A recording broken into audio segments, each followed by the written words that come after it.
ಈಗಾಗಲೇ ನಮ್ಮ ಪೂಜೆ ಮತ್ತು ನಾಮ ಸಂಕೀರ್ತನ ಕಾರ್ಯಕ್ರಮಕ್ಕೆ ನಾವು ಬೇಗನೆ ತೆರಳಬೇಕಾಗಿದೆ. ನಾನೇ ಹೆಚ್ಚು ಮಾತಾಡುವುದಿಲ್ಲ. ಆದರೆ ಇಷ್ಟೊತ್ತಿನ ಈ ಕಾರ್ಯಕ್ರಮದಲ್ಲಿ ಬಹಳ ಮುಜುಗುರದಿಂದ, ತುಂಬ ಸಂಕೋಚದಿಂದ ನಾನು ಇರಬೇಕಾಗಿದೆ. ಯಾಕೆಂದರೆ ಇವತ್ತು ಕಾರ್ಯಕ್ರಮ ನಾಮ ಸಂಕೀರ್ತನೋತ್ಸವ, ಅದರ ಬದಲು ನರ ಸಂಕೀರ್ತನೋತ್ಸವ ಆಯಿತು. ನಾಮ ಸಂಕೀರ್ತನದ ಬದಲು ಒಬ್ಬ ಸಾಮಾನ್ಯ ಮಾನವ ಅವನ ಸಂಕೀರ್ತನ ಮಾಡಿದ್ದೀರಿ. ಇದು ನನಗೆ ಅಷ್ಟು ಪ್ರಸ್ತುತ ಅಂತ ಅನಿಸ್ತಾ ಇಲ್ಲ. ಇವತ್ತಿನ ಕಾರ್ಯಕ್ರಮದಲ್ಲಿ ಮೊದಲೇ ಹೇಳಿದ್ದೆ ಇದನ್ನು ಸೇರಿಸುವುದು ಬೇಡ ಅಂತ.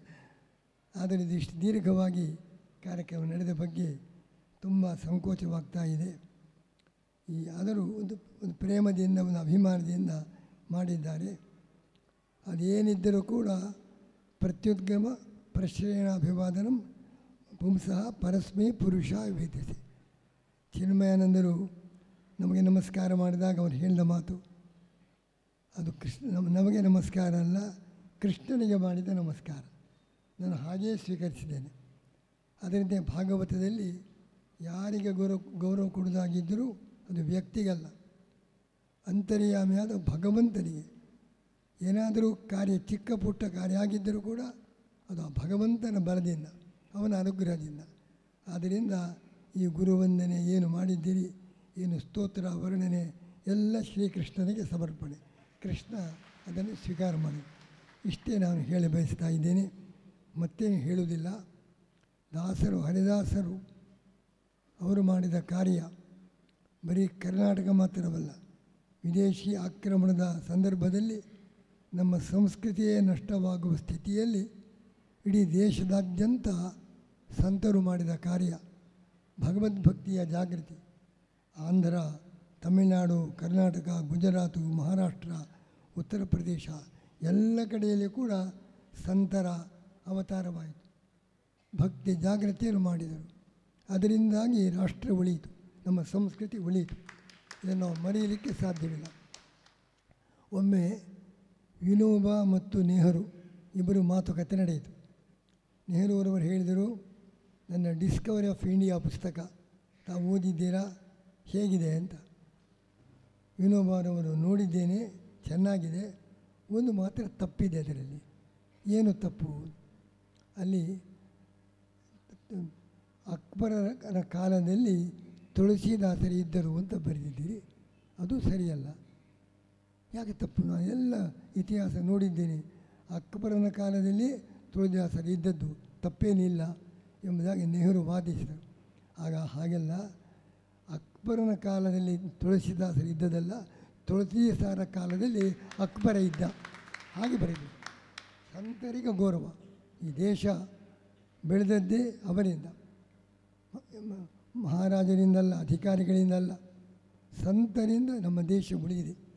ಆದ್ದರಿಂದ ತುಳಸಿದಾಸರ ಕಾಲದಲ್ಲಿ ಅಕ್ಬರ ಇದ್ದ ಎಂಬುದಾಗಿ ಬರೆಯಬೇಕಿತ್ತು ಅಂತ. ಆ ಮಾತನ್ನು ನಾವೆಲ್ಲರೂ ಗಮನಿಸಬೇಕು.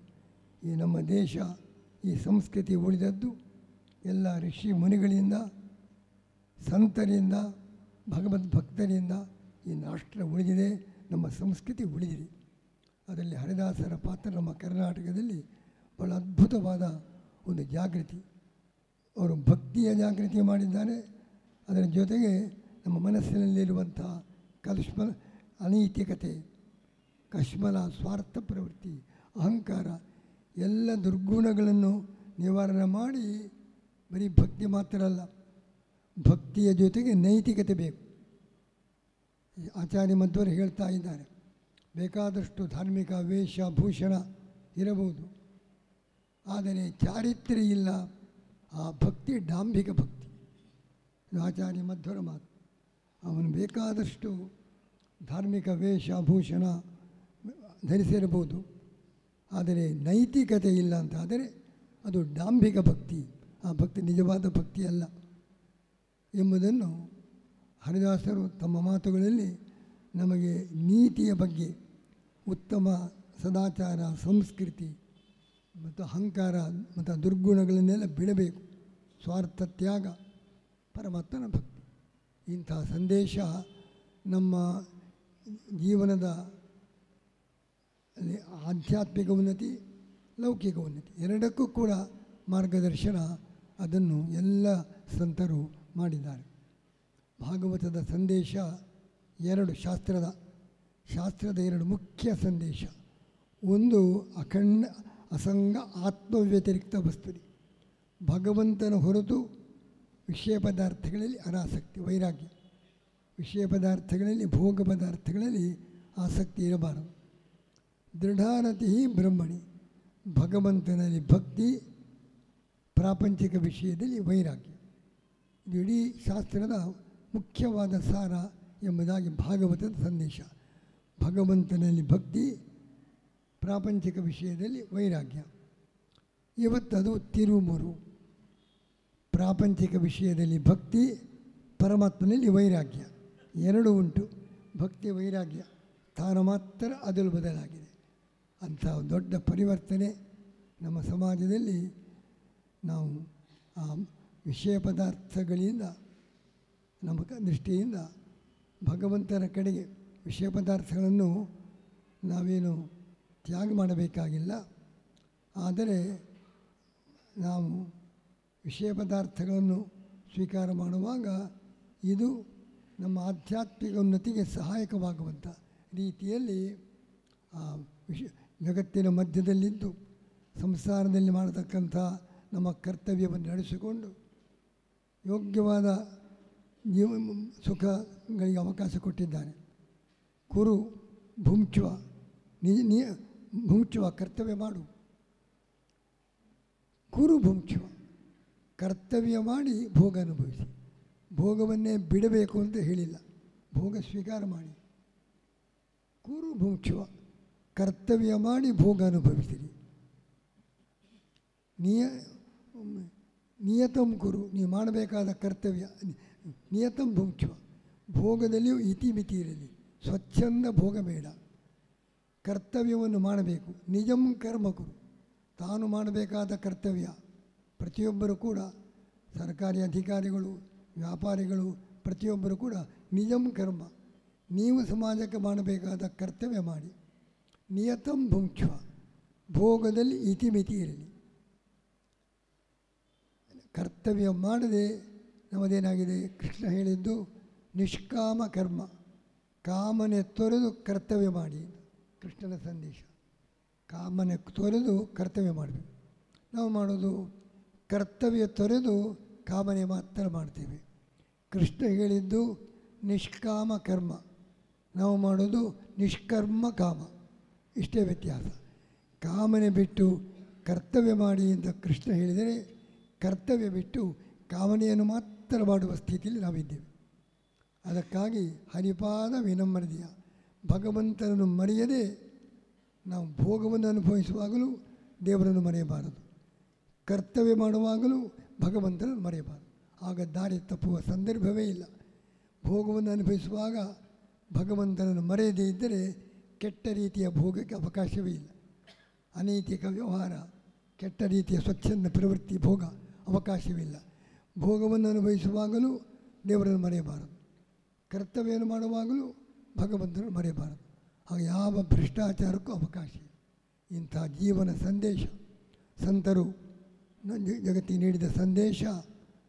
ಕರ್ತವ್ಯವನ್ನು ಮಾಡುವಾಗಲೂ ಭೋಗವನ್ನು ಅನುಭವಿಸುವಾಗಲೂ ಭಗವಂತನನ್ನು ಮರೆಯಬೇಡಿ.